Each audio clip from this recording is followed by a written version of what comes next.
Hello, and welcome. I'm Ariana Rivera Lee, and I'm the Programming Coordinator at Zócalo Public Square. At Zócalo, our mission is to connect people to ideas and to one another. Everything we do is free, and everyone is welcome. We publish original writing and present conversations like this one. Find us at zocalopublicsquare.org and all the main podcast platforms. If you enjoyed today's discussion, like it, follow us, or subscribe. We're about to hear from scientist and author of The Alchemy of Us, Ainissa Ramirez. She will be discussing why great breakthroughs in innovation demand greater understanding. I'm thrilled to introduce Issues in Science and Technology Senior Editor Lisa Margonelli, who will be moderating today's discussion. Over to you, Lisa.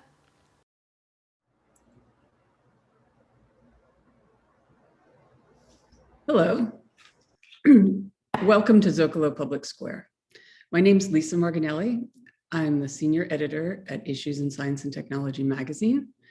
And we're a quarterly journal that's published by the National Academies of Engineering, the National Academies of Sciences, Engineering, and Medicine, and Arizona State University. And we're very delighted that you're here today. We're delighted to partner with Zócalo to present today's conversation, and the title of that is Do Inventors Bear Responsibility for the Effects of Their Inventions? Joining me is Dr. Ainissa Ramirez. Ainissa is a materials scientist who began her career at Bell Laboratories. She worked as an associate professor of mechanical engineering at Yale, and she's now a science communicator, writer, and author. She hosts a podcast called Science Underground, and her writing has been published in Forbes, Time, The Atlantic, Scientific American, American Scientist, and Science. Her work has been honored by the National Science Foundation, the Alfred P. Sloan Foundation, Massachusetts Institute of Technology, and the American Institute of Physics. Her most recent book is really quite incredible. It's called The Alchemy of Us, and it examines how 8 notable inventions, from clocks to cables to film to Morse code to the telegraph, have changed and shaped the human experience. And then in turn, we have created new technologies. And it's this sort of, to read the book is to find yourself kind of embedded in this ribbon of inventions and history and social changes. It's really excellent. She tells stories of lesser known inventors, and you can find a link to the book below. I'm really excited to be speaking with you, Ainissa, and thank you very much. Thank you so much. So nice to speak with you, Lisa. Yeah. So we're going to talk today, the big meta topic is, what happens when inventions go wrong, or how do inventions impact society? How do we think about that? Who's responsible? Are inventors responsible? Is somebody else responsible?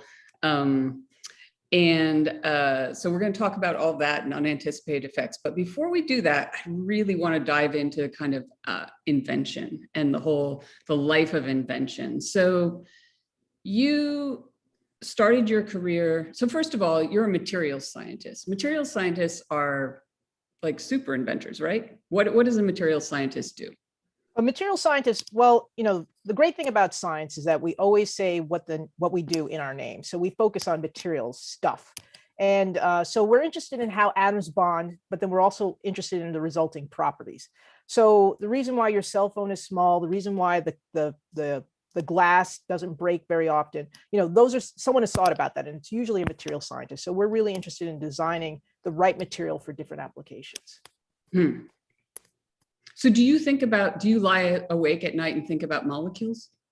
Yeah, well, when people ask me on in an elevator what I do, I say I'm an atom whisperer, because what I'm trying to do is I'm trying to figure out how they operate, how to get them to do new things, how can I coax them if I heat them up, or if I make them this way, or if I add other things to them, will they behave differently? So yeah, we're in the business of trying to coax atoms to do new things.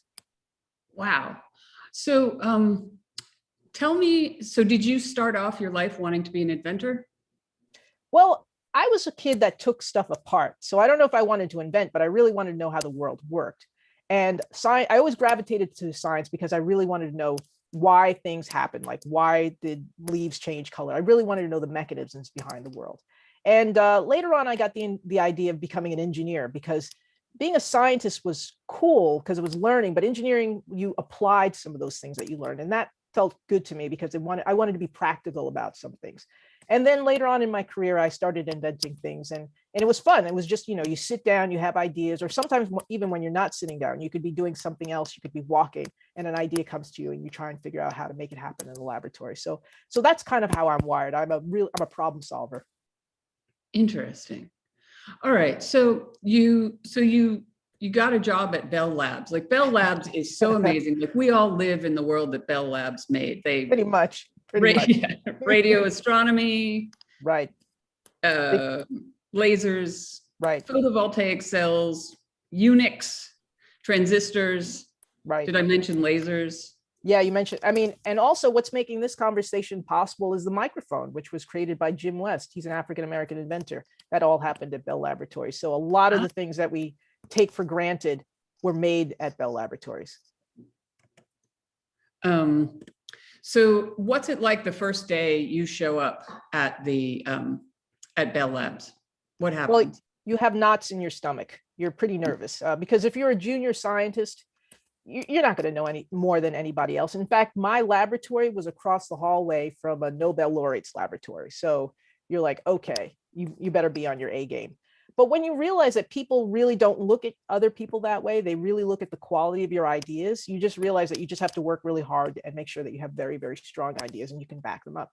And I've had a chance to work on all kinds of different projects just because I had an idea and I could kind of support the idea and talk to different groups. So at first you're very nervous because you don't know the lay of the land. But when you realize it's just, they call it the idea factory. Once you just realize it's the currency's ideas and your job is to make them happen, then it's really a beautiful place to be. So what kind of ideas? I mean, I can come up with some ideas. So do you go in there and they're like, okay, you've got 3 molecules, you take them off into the corner and do something with them? Or are you working towards a particular purpose? Or are you just, what's a goal? The answer is yes. How does it all get organized? The answer is yes. People are doing different things. Some people are doing things that are specific to an application. Like, we need to make this better. Please work on that. Other people are just having pie in the sky kinds of ideas. I wonder if this is possible. So that happens a lot. And how it's broken down is that material science has some disciplines. So there's people who work on metals, there's people who work on ceramics, there's people who work on glass. And so Bell Labs is kind of broken up that way too. That's in the materials group. And then you have the physicists, and they're kind of working on all kinds of different things, applying, looking at how small can you make a transistor, like what's the smallest size, because then that will tell us how complex will computers be. So they're just trying to figure out how much space do you need for information to get across. So those are interesting problems, but they also have an application. So it requires a lot of theory before it gets to the practical side. Uh-huh. And so when you went in, what were you assigned to? Oh man, what was I assigned to? Well, I chose a group that was really, my boss was really prolific. He wrote a lot of papers, had a lot of patents. And I said, well, I want to be in that group because I'm going to learn a lot. And we were making a range of different materials. We wanted to figure out, see, when you make materials really, really small, the physics is completely different.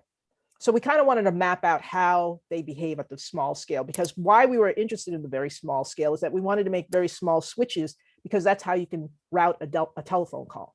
Mm-hmm. So, you can do it in a big scale, like it's the size of a shoebox, but if you want to make it the size of my thumbnail, you have to make everything, you have to miniaturize things. And when you do, everything you thought that worked one way doesn't work anymore. So you kind of have to map out how different things behave. So that took a lot of work to figure that out. Interesting. So, and then how does the process of invention happen? Well, it's a lot of trial and error, which is, fail a lot. So let's say, I'll give you an example. When I was at Bell Laboratories, they were trying to figure out how to make these very, very small mirrors. Now, this may not seem like much. The mirror was as big as, the head of this pen. That's how big the mirror was. All right, so a mirror on our scale, no problem. You can make it very easily. But when you make a mirror that scale, this is what happens. It curls. Uh-huh. And that's because there's a lot of stress on this side of the mirror. So you have to figure out how to coax those atoms not to be so stressed out. We want you to be like this, and you're like this. So for me, I said, well, maybe if I coat the mirror on this side and on this side, it will flatten out. Well, what happened is it curled that way. Right. So that didn't work. So what I did is I said, well, what if I keep coating each side alternatively to see what happens? And that's what got it to be flat. So it's a lot of trial and error. And that's just figuring out how to stop making the mirror from being flat. Then I have other problems I have to solve. Can I ask you what you use a tiny, tiny mirror like that for? Well, great question. What we want to do, and this is an old project, so I don't know if it actually happened, but when we route light, what we do is we have, your phone calls on a beam of light in an optical fiber. That goes into some box. The light is converted into electricity, and the electricity is pushed in the direction that you want it to go. And then it has to be converted back into light so it can go out another optical fiber. The idea is keep it all as light. So you have light, it hits this small, small mirror, the mirror turns and sends it to another optical fiber. So it's super, super fast. And that was what the physicists came up with. And then the material scientists had to kind of make sure that that actually could work. All right. So, but we have this idea that's really interesting. So we have this idea about science that, I mean, it's even a joke, like, step back, I'm a scientist. The idea is that the scientist, and notice that I just put on my guy voice. But the idea is like science is, you know, cool, rational, doesn't get excited. Is there drama in there? Oh man, there's a ton of drama, ton. People are cutthroat. How does this present itself? So if you're working on something and you're a scientist, what you want is your name on the paper, or you want your name on the patent. Well, people would be inadvertently left off a paper. That is going to give rise to a lot of tension. So there's a lot of drama like that. Also, you can have within one organization people competing on the same topic. That's going to give rise to a lot of tension. And so there's a lot of drama. It's not for, and then, you know, scientists are humans, and, you know, you can have a really bad boss. I've had some experience with really bad bosses, and, you know, so there's a ton of drama, even though scientists come off as one-dimensional. No, they have all the failings of a human, and sometimes they're enhanced because they really haven't had a chance to polish those skills. Let's talk a little bit about the myth of the scientist. Like, what are not the myth of the scientist, but the myth of the inventor. You know, they work alone. Yeah, nope. Tell me what else. What other myths? That's not the true. Yeah, they work alone. They have a spark of inspiration that, you know, that just, you know, strikes them like lightning. Let's see. And they're men. That's the other one. And you know, that's not how I operate, and I'm none of those things. You know, at Bell Laboratories, you have a scientist. He or she would have a bunch of people in their group that they work together. There's also technicians. People don't write about technicians, but technicians are amazing. I had a fantastic gentleman that I worked with. His name was Robbie Felder. He was an older gentleman, African-American, and we really resonated with each other. He was sort of like a distant uncle in a lot of ways. He was so smart with stuff, and he had this pile of junk in the back hallway that no one was allowed to throw out because he would make stuff with that. And so I would be talking out loud, you know, it'd really be nice to be able to coat these mirrors on both sides. When I come back from lunch, I ought to figure out how to do that. So I go to lunch, come back, he's already built it. Okay, so that's an amazing technician. So nobody's working by themselves. Even Edison has the myth that he's the lone genius. He had dozens and dozens of people he called the muckers, people who actually did the hard work that gave rise to his thousands of patents. So that is definitely a myth. And yeah, at Bell Laboratories, we kind of know that that's not the way science operates, but outside of that building, people believe that to be true. I guess we'll get later to, you know, I wonder why we have that, why we have these myths, but let's get on to the inventions and having unintended effects, because that's what we're here to talk about is, you know, are the inventors responsible?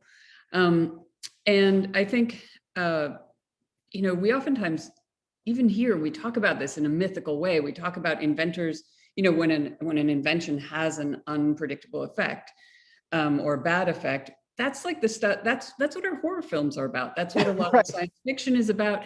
And a lot of it is kind of based on these sort of biblical ideas or old, former myths that really have nothing to do with technology. They're about, tempting God or trying to do something that humans don't have the right to do. But there is this much larger issue in the real concrete sense that we're all living with, of what happens when things that we invent and innovate, kind of go wrong. Right. Right. Or even they have the good effect and they have the bad effect too. Right. So you wrote a piece for us at Issues that will come out in the next couple of weeks, this wonderful piece about blue LED light. So why don't you tell us, let's just sort of dive into blue LED and talk about how it got invented, what it was, how we're all Right. with it. I mean, it's How why we're talking, right? That's right. I mean, yeah, blue LEDs. I mean, it's amazing. It got the Nobel Prize in 2014, and rightly so, because it's definitely green technology. If you look at old incandescent bulbs, they generate a lot of heat. In fact, one of the problems that they had when LEDs were first installed is they put them in traffic lights. And where I live in New Haven, there's a lot of snow. And when they had incandescent bulbs, they didn't have to worry about clearing the snow off the traffic lights. But now we have to, because the LEDs are just so cool. So, Right. so that's, so they're a fantastic technology. But what I learned while writing The Alchemy of Us is that it ends up that we as humans have a response to light, which Edison did not know, and probably the scientists that were working on the blue LED did not know. But we should have bluer light in the day and redder light at night, because we have a growth mode and we have a daytime mode. And if we're in growth mode, where we have a higher metabolism, temperature, and the amount of growth hormone in our bodies, our cells are going to respond to that. So there's a whole range of health ailments that have been linked to having the wrong kind of light. So what I discussed in Issues is that the blue LED is this wonderful invention, but it also highlights a deficiency in science itself, which is that we don't look at the broader issues of our invention.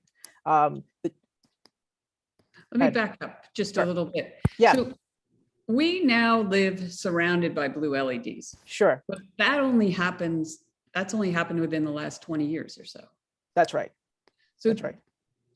The people who got the Nobel, they were like working away. There were red LEDs, and there was another one.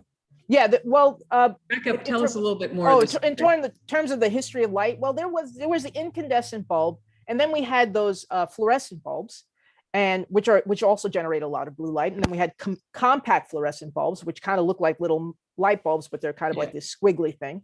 Yeah. And then now we have the LED, the blue and the LED light, and that got the Nobel Prize in 2014.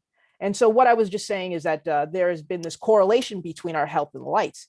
And the compact fluorescent bulbs were the onset of this issue, because they generate a lot of blue. But now that blue LEDs are pervasive, they're in streetlights. Everyone wants to have these LEDs because they're really cost effective.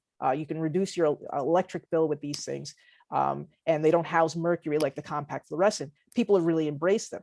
So this is the issue, that we have this wonderful light, but we haven't addressed the fact that there's a linkage between light and our health. Yeah.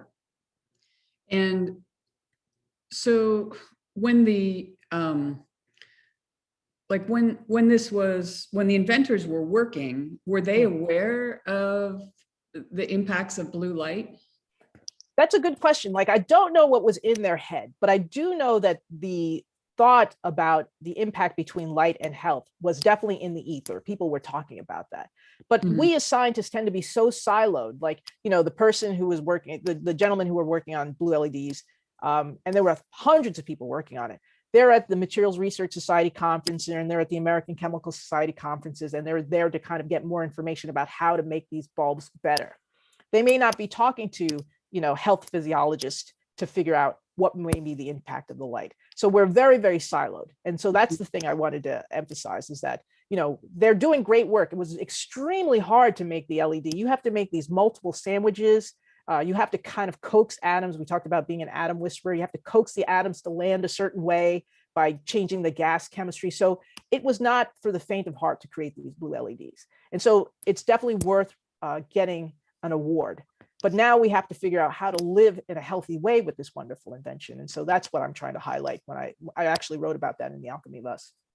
Mm-hmm. And it's really interesting because then as they rolled out into the world, so more and more people complain about having sleep disturbance because Right. we're, staring at our phones and our computers late at Right. night, Right. and we're surrounded by blue LED light, and we're all having trouble sleeping. But then it kind of goes one step further, which is that we install them on all the street corners, Right. because they make great street lights, except for Right. one thing. So tell us a little bit more about that. Sure. So our cell phones generate a lot of blue light, and I have to say that the blue LED is often in combination with red and green in order to make white light. So it's not by itself. But cities really were trying to figure out how to reduce their spending. And one of the things they want to do is reduce their electric bill. So they got rid of all those bulbs that they had and they put in blue LEDs. But the downside of the blue LED or blue light in general is that as you get older, it's harder to see. It has a tougher time going through our lens.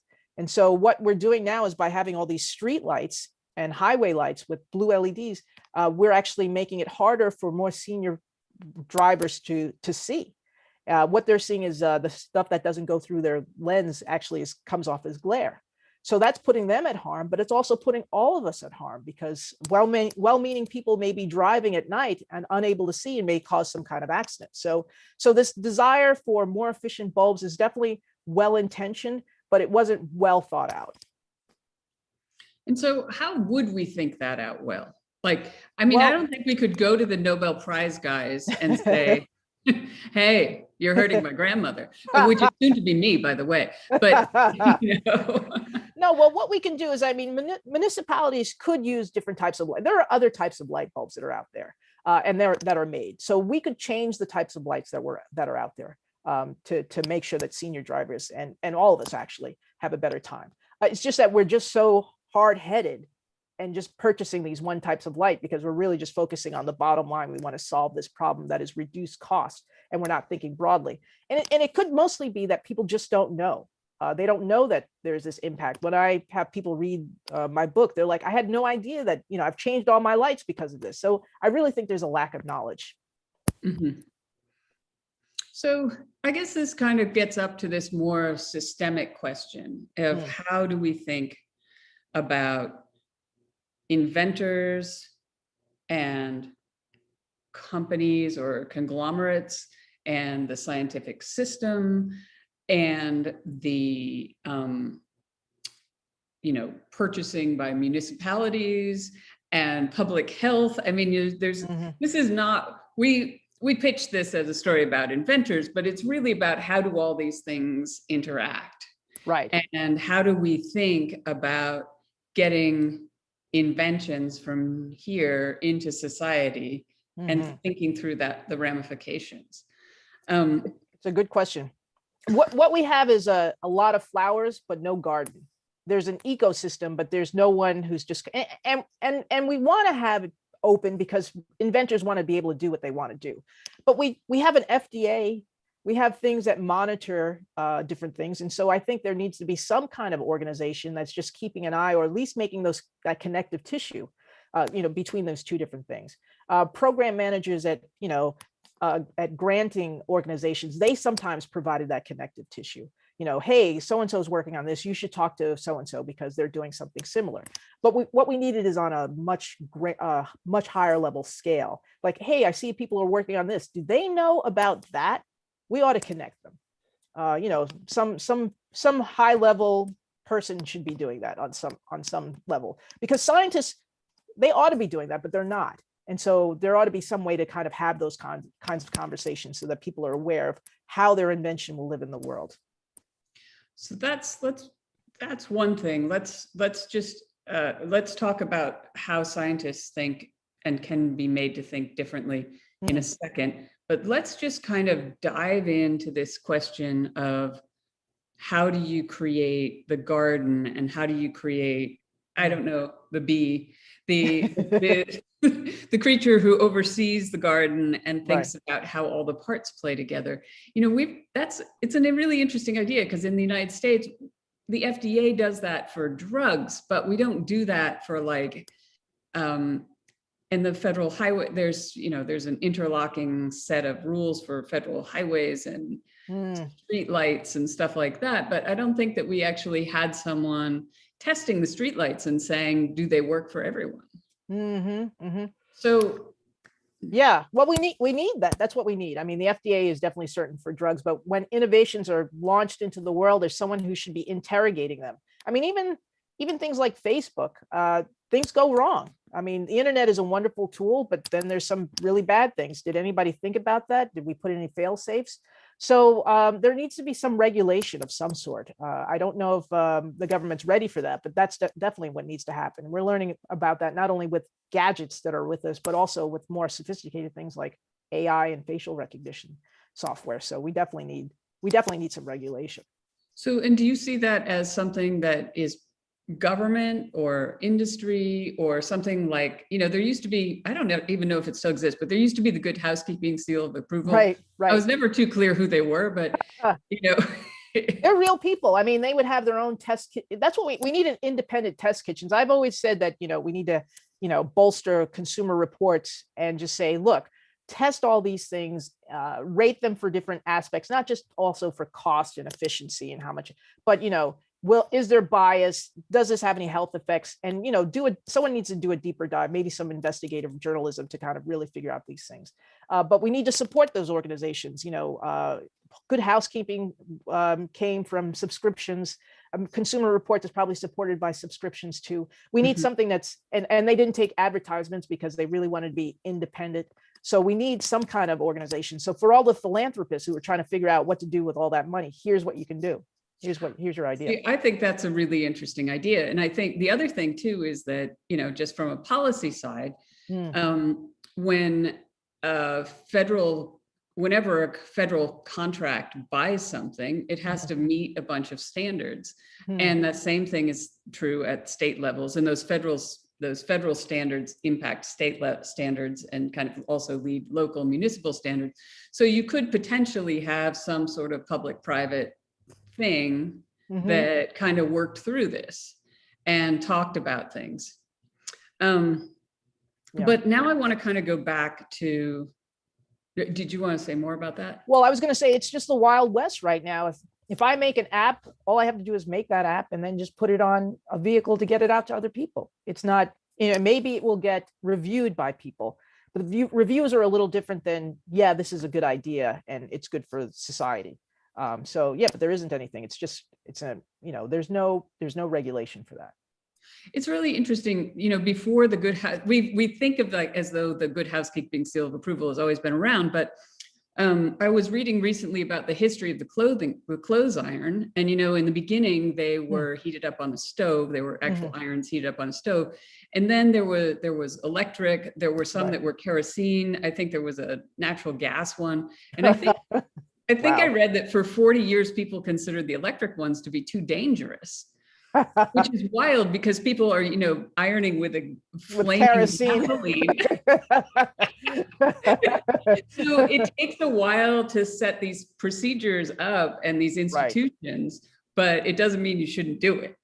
Right. I think another question is kind of how do we teach young inventors and engineers to think about this? And tell me how you were taught and what you're thinking about now. Well, I had to relearn how to do science because, I learned the concepts. I learned maybe about the inventors and they were like, okay, go at it. Don't think about where that material comes from, if it might be setting up a geopolitical storm or if it might be toxic. It was more about, is this going to give me the best property for this invention?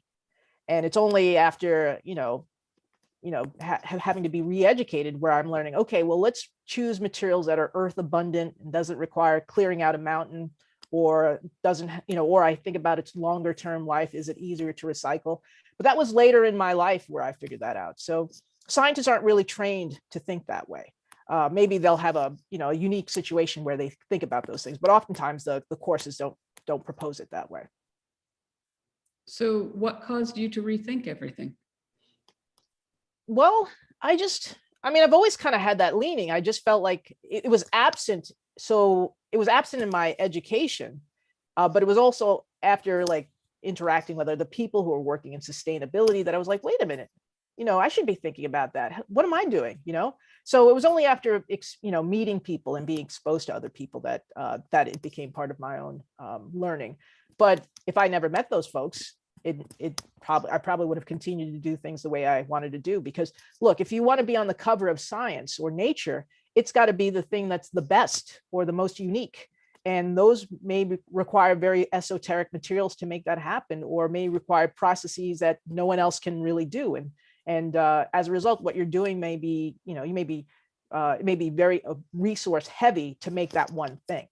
And that's fine for the cover of Science, but if you want to manufacture this, you can't do it that way. So it really requires thinking a little differently. So how would you institutionalize that? Well, what we need to do is we actually need to talk a little bit about where things come from and where things live after we're done. So when I study material science, let's say we're talking about the transistor. Oh, there's a fantastic story about the transistor and how it was made at Bell Laboratories and all the things that happened to make that happen. Well, what we should also be teaching students is like, all right, tell that great story, but also tell them where the material came from, what are the processes to make that material, and then where does this thing live after we're done with that computer? That will give them a fuller picture, cradle to grave.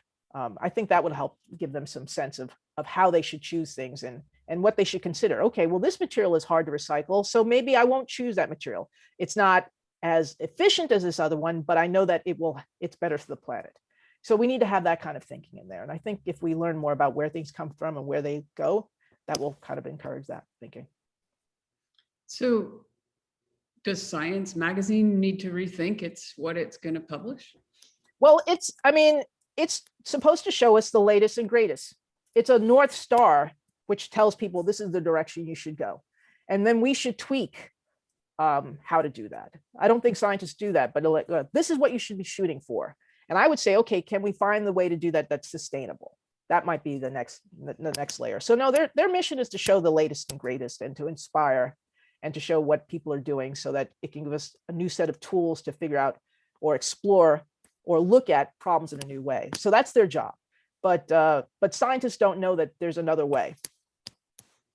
It's interesting. It's also really hard to imagine what's going to happen to your invention, and it can blindside people. When I was in college, I took a class. It wasn't rocks for jocks exactly, but it was sort of like biology for, I don't know, non-living forms. I don't know. Maybe biology for rocks. Anyway, the guy who taught it was this amazing botanist named Arthur Galston. And Arthur Galston had set off in the 40s to feed the world. He was experimenting with plant hormones, and he was getting them to grow tons of foliage. And then he discovered that they would grow tons of foliage and then all the foliage would fall off.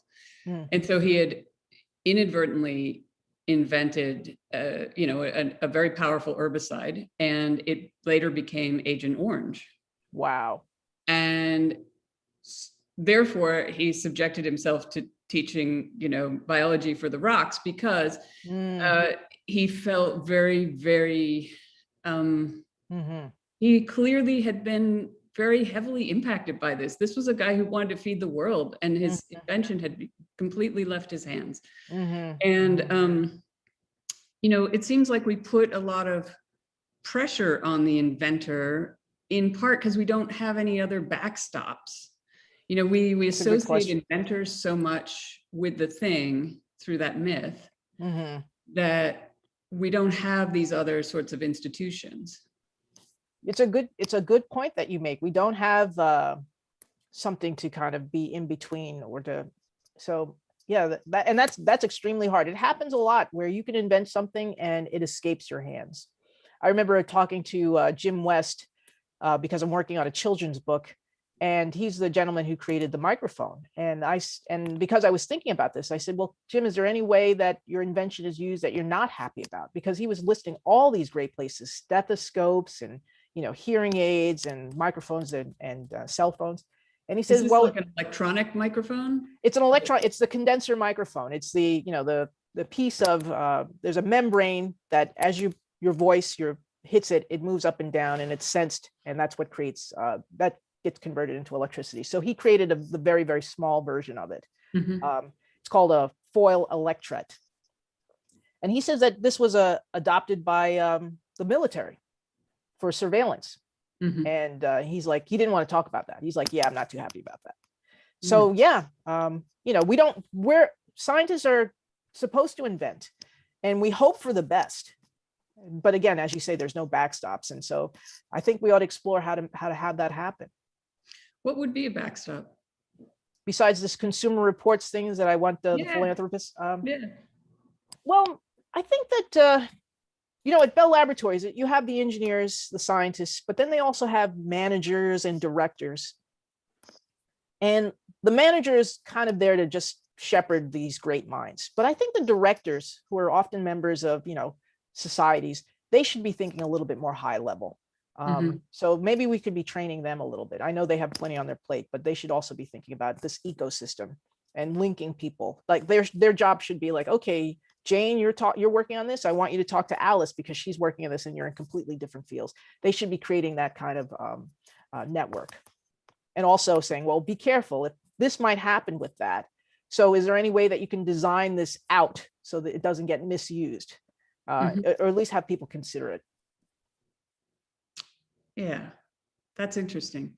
So is there a role for regular people? Is there a role for people in churches to talk about like how this go, what our values are, the future that we want? How do you see that working? That's a great question. And it doesn't happen so much in the United States, but in other countries, they actually have dialogues between scientists and the general public. And they have to be honest to goodness dialogues. It's not just the scientist saying, well, this is what I know. And I use that same male voice that you were talking about earlier, and I just want to share what I know. It's really like the scientists will explain what they're doing, and the general there's a group of people at the table, they're learning about it, and they're like, well, have you considered this? And could it be used for this? Like they're providing some input. So it really is a conversation. If we had more of that, that might help scientists from being so siloed and just, it's important for them to focus, but for them to also consider the bigger picture. When I was a graduate student, I used to focus on this small bit of a larger problem. And I think that as scientists, we continue to want to live in that space, but we really need to realize that it's part of a larger context. And I think that such dialogues can do that. Is the larger context terrifying? It's not terrifying, but it's too much for the brain. You're really focused on this small thing, right? Focusing on those mirrors. It seems very simple right now, this, but it took a year to figure that out. And if I, figured out that, oh, well, this also could be used in nefarious ways, I would just give up. All right, forget it. I'm done. I'm going to work on something else. So you need that focus. So that's why you need someone you need the gardener to kind of make sure that those pieces are put together. And another thing that I wanted to say is that, since those dialogues don't happen in the United States, that's the reason why I wrote this book, because I wanted to empower people to start having those conversations. Because right now, technology is going one way and we're just kind of accepting it. And so by showing simpler inventions, how they impacted us, people will feel emboldened to ask questions going forward. So we need those dialogues. And I think that writers and podcasters and magazine editors can provide those opportunities, because that dialogue isn't happening naturally. One of the cool things, one of the many cool things in your book was how also workers can be involved. And I mean, we all are watching kind of as workers at Google, and some workers at Facebook are kind of starting to say like, hey, we don't do this. But there was this, kind of amazing story about that, about some workers who stood up to kind of the Steve Jobs of their time. Right.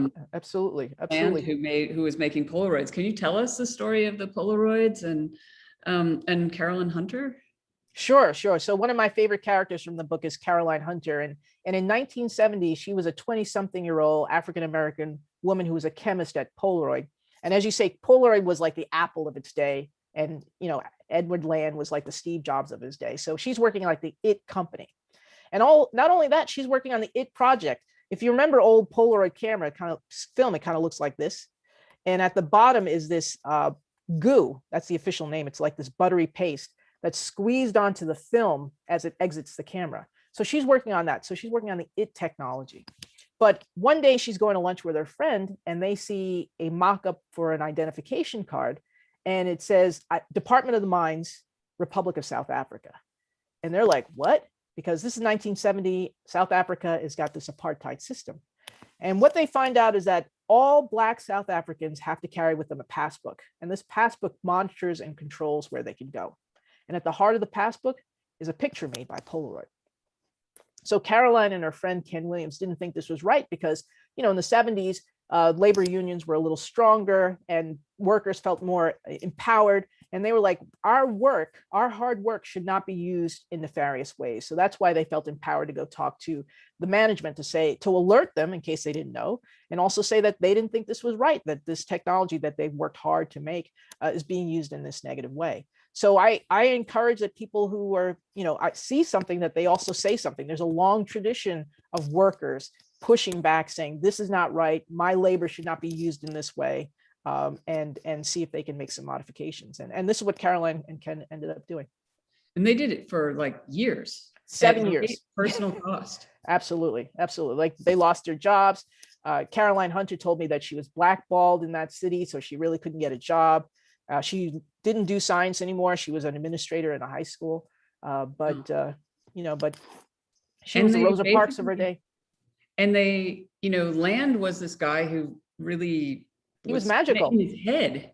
Yeah, he was he had this, just like Jobs, he had this aura. Like, people called him Dr. Land. He never even got his PhD. Like, he had that kind of aura of this, magical wizard. So people really respected him. He brought a lot of money and a lot of jobs to Cambridge. So here they are, David and Goliath. It's one of those stories. But and it's the 70s, and African American people against this very large corporation. It doesn't seem like a viable fight. But it took 7 years. They mobilized. They talked to student groups. They let church groups know. They went on the news and just let people know. And people just kept asking questions. And stockholders would start asking questions to not Steve Jobs, but Edwin Land, about what are you doing in South Africa? And so he was getting pushed in all directions. And eventually they just had to withdraw. It was a really interesting story because it seems like such a modern story. It's about embarrassing the company. It's about figuring out what the sort of points of moral leverage are in there, and using them. And also kind of, at one point Land says something like, they're messing up my plan. Yeah. And I heard that. When I was in the Harvard archives, and I'm listening to the tape of the stockholder meeting, which is a very, very boring meeting. And when he said that, I was like, stop right there. And I just was very delicate in making sure I wrote it exactly the way he said it. So he was a scientist that wanted to just create. It's the opposite of what we're talking about right now. He's like, leave me alone. I don't want to talk about office politics or racial politics or national politics. I just want to create great technologies. I don't want to hear this other stuff. You're harshing my mellow, And they were like, no, you can't, because you're oppressing 15 million Black South Africans. So you have to get out of the laboratory and make a decision. Yeah, it's such an interesting story, and inspiring too, because it really suggests that if people set their minds to it, they can really move huge things. Absolutely. And it's and I think we're about to wrap up here, but what I wanted to ask you about was, like, let's just kind of go back to that myth of who the inventor is, and the inventor as this sort of exalted being. I mean, Land just stepped into that. Like, he was a dropout, and he let people call him doctor. Right. And he didn't he have like Edison's lab or something? He had like Alexander Graham Bell's lab. Yeah. So he had like taken on this whole mantle of the genius inventor. And how does that separate science from democracy? Well, if we have groups that are powerful in a certain part of society, well, then we have a problem, just like we talk about oligarchs. The same thing with science. And we don't need that. We need to have people, to be democratic, we need to have these conversations going back and forth. We need to have some oversight. And we need to maybe perhaps vote on, should you be working on that? Okay, that's great, but do we really need that? Because there's some people over here who are kind of hungry. Why don't we put that money over here? So there's a lot of things missing in science, and it's been kind of set aside because it's science, and that's really smart people, and we can't figure out what they're doing. So, and they're doing important stuff because they're sending us to space. But there needs to be a part where people are part of that conversation, and that's the reason why I'm in the business that I'm in. Thank you. This has been just such a great conversation. I mean, it's totally sobering. And both scientists and the public, I think, have a lot of work to do to sort of get our act together. There's a lot of new technology coming into the sort of human space in a way that there hasn't been. We face a lot of challenges, including this pandemic that's like right outside this screen that we're talking on. Right. And there's, you know, lethal autonomous weapons, and there's CRISPR, and there's synthetic biology, all of these amazing things. Ainissa, it's been wonderful talking with you. Thank you so much. Thank you. The book is Alchemy of Us. It's also over her shoulder. And I want to thank you for this conversation. And to everyone watching, thank you for joining us. Please visit Zócalo's website at zocalopublicsquare.org and to read a summary of this talk and other essays and articles, and for other conversations like this one. And you can also come to issues.org and you will be able to read Ainissa's article fairly soon, like in the next 2 weeks or so. And you can take part in other conversations and other discussions of what is the proper role of science and technology in society, and how can we as little humans and citizens work to implement the kind of future that we'd like to have. So thank you again, and have a wonderful evening. Thank you.